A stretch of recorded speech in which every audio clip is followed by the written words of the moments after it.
வணக்கம். கண்ணாடி உலகம் வே. நெடுஞ்செழியன் அவர்கள் எழுதிய கவிதை தொகுப்பிலிருந்து எல்லை சாமி அப்படின்ற ஒரு கவிதை. ஆற்றங்கரை மேட்டுச்சாலை காத்திருக்கிறது கருப்பண்ண சுவாமி.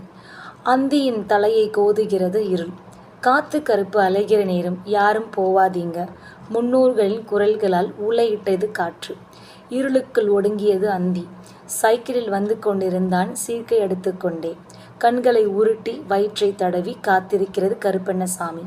குதிரைகள் கனைத்தெழ மயிர்கால்கள் சிரித்தெழுகின்றன.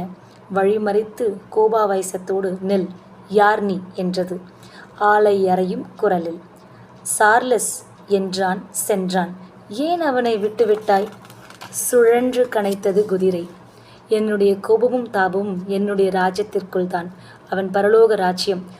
ஆளரவமற்ற பாதையை வெறித்து நோக்கியவாறே அமைதியானது.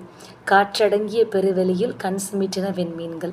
இது ஒரு கருப்பண்ண சுவாமி அப்படின்னு சொல்லிட்டு அந்த குலதெய்வ சாமி இல்லைன்னா அந்த அந்த ஊருக்கு காவல் தெய்வம் அப்படின்னு கூட சொல்லலாம்.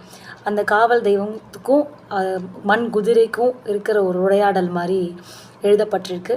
ஸோ அந்த ஊரில் யாருமே இருட்டின பிறகு போக மாட்டாங்க. அந்த மாதிரி இருட்டின பிறகு ஒரு சைக்கிளில் போயிட்டே இருக்கான். அவன் போயிட்டே இருக்கும்போது நில் யார் நீ அப்படின்னு சொல்லிட்டு குரல் கொடுக்கப்படுது. அவன் பதிலுக்கு சார்லஸ் அப்படின்னு சொல்கிறான். சொல்லிவிட்டு அவன் பாட்டு விட்டுட்டான். அப்படின்னா போய் கிளம்பிட்டான். அப்படின்னா இந்த சாமி அவனை எதுவும் சொல்லலை. உடனே குதிரைக்கு டவுட் வருது. அவனை ஏன் விட்டுட்டீங்க? அவனை ஏன் எதுவுமே கேட்கல அப்படின்னு சொல்லிட்டு கேட்குது. அதுக்கு என்னோடய ராஜ்யம் எல்லாம் இந்த இதில் மட்டும் இந்த ஊரில் மட்டும்தான், பரலோகத்துக்கு இல்லை. என்ன சொல்ல வராங்க அப்படின்னா, இந்த சார்லஸ்ன்றவன் வேறு ஜாதியை சேர்ந்தவன். அவனை நான் என்னோடய கட்டுப்பாட்டுக்குள்ளே வைக்கல. அவன் அவன் எந்த வழியில் வரானோ, அவன் எந்த வழியில் போகிறானோ அவன் இஷ்டம். என்னோட என்னோட என்னோட என்னோட உரிமை, என்னோட ராஜ்யம் எல்லாமே என்னோட ஜாதி மக்களுக்கு மட்டும்தான் அப்படின்ற மாதிரி முடிக்கப்படுது.